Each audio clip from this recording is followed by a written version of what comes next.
नमस्कार, आप देख रहे हैं सप्त सिंधु और मैं हूं साक्षी पाठक। आपका स्वागत है हमारी इस खास सीरीज़ वो 15 दिन में। जैसा कि आप जानते हैं कि पिछले 14 एपिसोड्स में हमने 1 अगस्त से लेकर 14 अगस्त भारत की राजनीतिक स्थिति के बारे में बात की थी और आज है 15वां यानी कि आखिरी एपिसोड, जिसमें हम बताएंगे कि 15 अगस्त 1947 के दिन क्या हुआ था। 15 अगस्त, आज की रात तो भारत मानो सोया ही नहीं है। कल रात से ही देश के कोने कोने में खुशी का माहौल है। इसलिए इस पृष्ठभूमि को देखते हुए कल के और आज के पाकिस्तान का निरुत्साहित वातावरण और भी स्पष्ट दिखाई देता है। रात भर शहर में घूम घूम कर स्वतंत्रता का आनंद लेने के पश्चात सभी लोग अपने अपने घरों में पहुंच चुके हैं और उन्हें इंतज़ार है आज सुबह के समाचार पत्रों का। भारत के स्वतंत्रता समारोह का वर्णन इन अखबारों ने कैसा किया होगा, लेकिन आज के अखबार कुछ देर से ही आए, क्योंकि सभी अखबारों को संविधान सभा के मध्य रात्रि वाले समाचार प्रकाशित करने थे। प्रत्येक अखबार ने आज 8 कॉलम का शीर्षक छापा है। दिल्ली के हिंदुस्तान टाइम्स ने शीर्षक दिया है, India independent, British rule ends. Calcutta के स्टेट्समैन का शीर्षक है, 2 डोमिनियंस आर बॉर्न। दिल्ली के हिंदुस्तान ने बड़े बड़े अक्षरों में लिखा है, शताब्दियों की दास्तां के बाद भारत में स्वतंत्रता की मंगल प्रभात। मुंबई का टाइम्स ऑफ इंडिया लिखता है, birth of India's freedom. Karachi से प्रकाशित होने वाला डॉन का शीर्षक है, birth of Pakistan an event in history. Calcutta शहर भी रात भर जाग रहा था। जनता को देश की स्वतंत्रता के स्वाद का अनुभव पूरी तरह से लेना था। आज कलकत्ता के वातावरण में एक चमत्कारिक बदलाव दिखाई दे रहा है। कहीं से भी हिंदू मुस्लिम तनाव की कोई खबर नहीं है। मात्र 2-3 दिन पहले जो हिंदू और मुसलमान एक दूसरे के खून के प्यासे हो रहे थे, आज वही आपस में गले मिल रहे हैं। पूरे शहर में हिंदू मुस्लिम एकता के नारे लगाए जा रहे हैं और निश्चित ही इस जादुई चमत्कार का पूरा श्रेय बेलियाघाट की हैदरी मंजिल जैसे साधारण हवेली में बैठे गांधी जी को ही जाता है। हैदरी मंजिल इन दिनों कलकत्ता वासियों के लिए एक तीर्थ क्षेत्र बना हुआ है। कल से ही लोगों के जत्थे भले ही दूर से ही, लेकिन गांधी जी के दर्शनों के लिए लगातार चले आ रहे हैं। आज का दिन भी ऐसा ही रहेगा, ऐसी संभावना लग रही है। लेकिन गांधी जी के लिए आज का दिन हमेशा की तरह सामान्य ही है। प्रतिदिन के नियम अनुसार आज भी वे तड़के 3 बजे जाग गए थे। आज उन्होंने अपने कामों की सूची में शौचालय की सफाई का कार्य जोड़ा था और ये सारे कार्य संपन्न करके गांधी जी रोज की तरह प्रातः भ्रमण के लिए निकले। आज दिन भर वे उपवास रखने वाले थे और अधिकांश समय सूत कताई में ही बिताने वाले थे। इधर भारत में सुबह के 8:30 बज रहे हैं तो उधर सिंगापुर में सुबह के 11। Archer road, Waterloo street, Serangoon road जैसे इलाकों में भारतीय समुदाय ने भारत की स्वतंत्रता के उपलक्ष्य में ध्वजारोहण के बड़े बड़े कार्यक्रम आयोजित किए हुए हैं। उधर कलकत्ता बेलियाघाट में सुबह के 9 बजे हैं। भारत सरकार के सूचना और प्रसारण मंत्रालय के अधिकारी अपने सारे उपकरण लेकर गांधी जी की प्रतिक्रिया के लिए आए हुए हैं, परंतु गांधी जी का उत्तर एकदम सपाट स्वर में ही है, मेरे पास बताने के लिए कुछ नहीं है। परंतु उन्हें फिर से आग्रह किया गया कि यदि आज के दिन आप कोई संदेश नहीं देंगे तो वह ठीक नहीं लगेगा।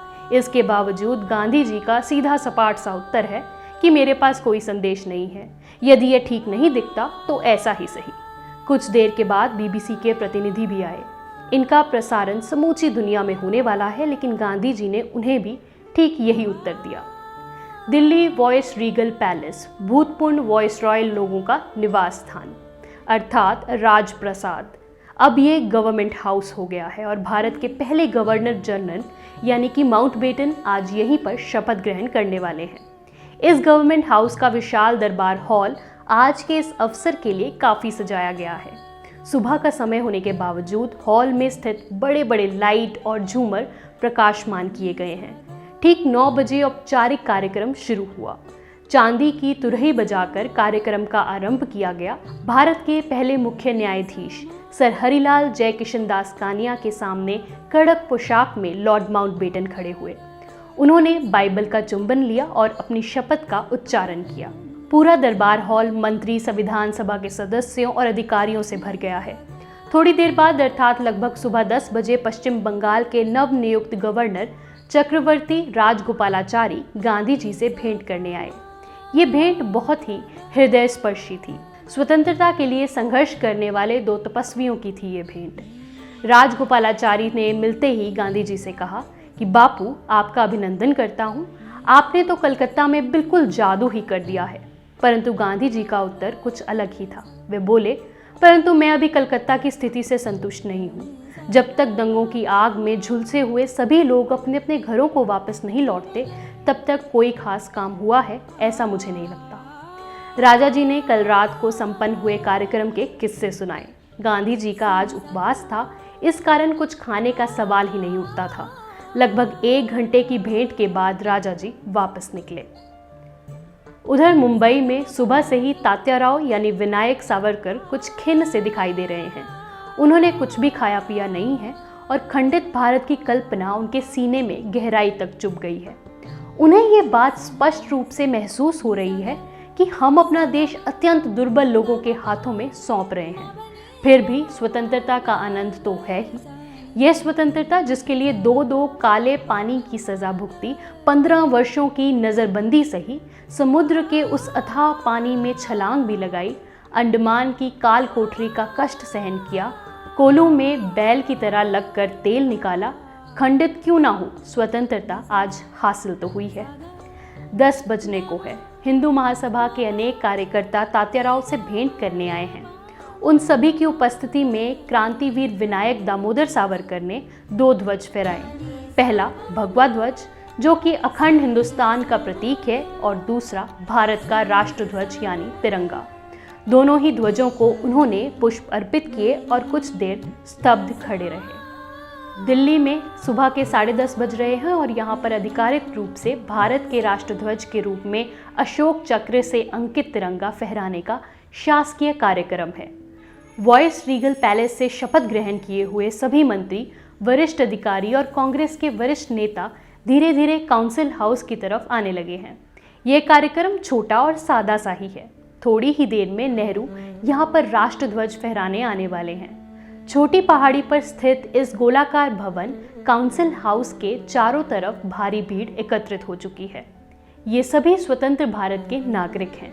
अंग्रेजों के शासन में सामान्य भारतीय के लिए स्थान पर प्रवेश प्रतिबंधित था, परंतु आज ऐसा नहीं है। इसलिए कौतूहल, आनंद, उत्साह, इन सभी भावनाओं से मिश्रित ये सैकड़ों लोग वंदे मातरम के नारे लगा रहे हैं, गांधी और नेहरू की जय जयकार कर रहे हैं। आनंद और खुशी के मारे इन्हें समझ ही नहीं आ रहा कि क्या करें और क्या ना करें। नेहरू कार्यक्रम स्थल पर आते हैं। उनके मंत्रिमंडल के सहयोगी भी उनके साथ ही हैं। एडविन लुटियन और हर्बर्ट बेकर द्वारा पहाड़ी पर निर्मित इस काउंसिल हाउस में पहली बार ही तिरंगा फहराया जाने वाला है। चूंकि अभी राष्ट्रगीत कौन सा होगा ये निश्चित नहीं है, इसलिए सभी लोगों ने वंदे मातरम नारे का जय जयकार करते हुए आसमान गुंजा दिया है। दोपहर के 2 बज रहे हैं और लाहौर डीएवी कॉलेज के परिसर और हॉस्टल में राष्ट्रीय स्वयंसेवक संघ द्वारा संचालित पंजाब सहायता समिति का शरणार्थी शिविर है।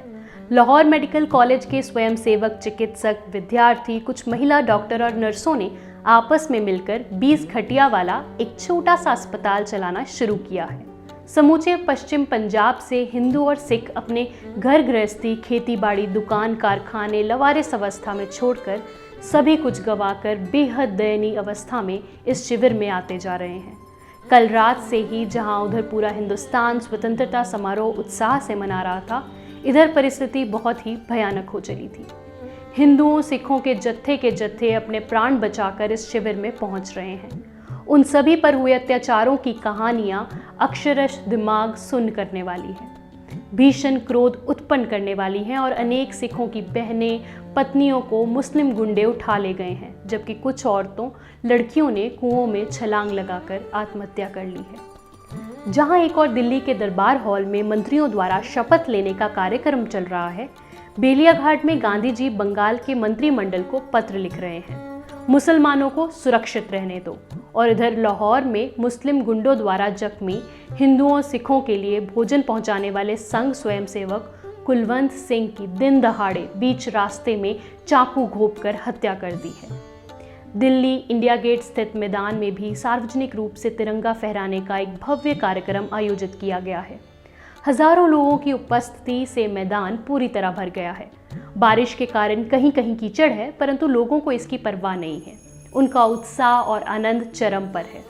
ठीक 4:30 बजे नेहरू यहाँ पर तिरंगा फहराते हैं। अभी अभी बारिश हुई है, इसलिए आकाश में ऊपर की तरफ जाते हुए तिरंगे के ठीक पीछे एक सुंदर सा इंद्रधनुष दिखाई देने लगता है। एक मंत्र मुग्ध करने वाला ये दृश्य है। लॉर्ड माउंटबेटन एकटक एक अलौकिक दृश्य देखते ही रह जाते हैं। कलकत्ता में शाम के 5:30 बजने वाले हैं और गांधी जी की आज की साय प्रार्थना बेलिया घाट के राशबागान मैदान में आयोजित की गई है। चूंकि स्वतंत्र भारत में गांधी जी की ये पहली साय प्रार्थना है, इस कारण ऐसा अनुमान है कि आज इसमें भारी भीड़ रहेगी। गांधी जी की जिद है कि वे पैदल ही उस मैदान तक जाएंगे। वैसे तो मैदान पास ही है, सामान्य दिनों में यहाँ 5 मिनट में ही पहुँचा जा सकता है, परंतु आज मैदान में बड़ी मात्रा में लोग एकत्रित हैं। 30,000 लोगों की क्षमता वाला मैदान पूरी तरह भर चुका है। इसलिए आज गांधी जी को मैदान में बने मंच तक पहुंचने में 20 मिनट लग गए। गांधी जी शांत और धीमे स्वरों में बोलने लगे। कल जो मैंने कहा था वही मैं आज दोहरा रहा हूँ। कलकत्ता के सभी हिंदू मुसलमानों का मैं अभिनंदन करता हूँ। आप लोगों ने एक असंभव कार्य को संभव बना दिया है। अब आप मुसलमानों को मंदिरों में प्रवेश दें और मुस्लिम बंधु हिंदुओं को मस्जिदों में। ऐसा करने से हिंदू मुस्लिम एकता और भी मजबूत होगी। कहीं कहीं पर मुझे अभी भी मुसलमानों को सताने के समाचार मिल रहे हैं, परंतु ये ध्यान रहे कि कलकत्ता और हावड़ा इन इलाकों में भी एक भी मुसलमान को किसी भी प्रकार का कष्ट नहीं होना चाहिए। इसके बाद गांधी जी ने कल मध्यरात्रि को राजभवन में घटित भीड़ द्वारा लूटपाट का उल्लेख किया। उन्होंने कहा कि लोग ये सोच रहे हैं कि हमें स्वतंत्रता मिल गई तो हम पर लगे हुए सारे प्रतिबंध समाप्त हो गए। हम चाहे जैसा आचरण कर सकते हैं, परंतु यह ठीक नहीं है। कल रात को राजभवन में भीड़ ने जो भी किया वह दुर्भाग्यपूर्ण था।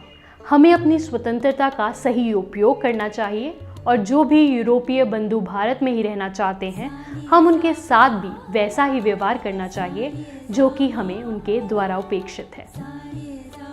शाम की इस प्रार्थना के बाद गांधी जी ने अपना 24 घंटे का उपवास नींबू का शरबत ग्रहण करके समाप्त किया। अनेक वर्षों का अंधकार समाप्त हुआ है और देश पुनः एक बार स्वतंत्र हुआ है। पिछली अनेक पीढ़ियों की गुलामी के कारण भारतीयों की दुर्बल हो चुकी मानसिकता को बदलना एक सबसे बड़ी चुनौती है।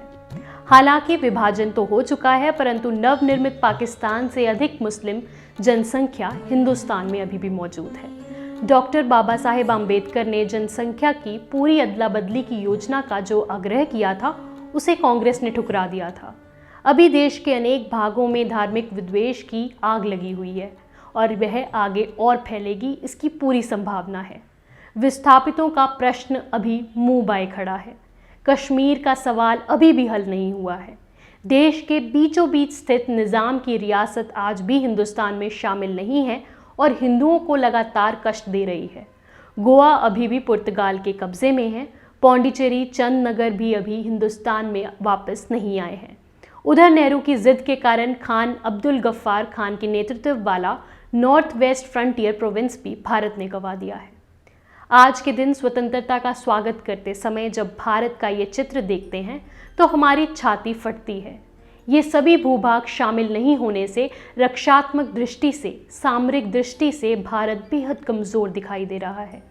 हमारे नेतृत्व की कमज़ोरी और दूरदृष्टि नहीं होने के कारण देश के भविष्य के सामने एक बड़ा सा प्रश्न चिन्ह लगा हुआ है।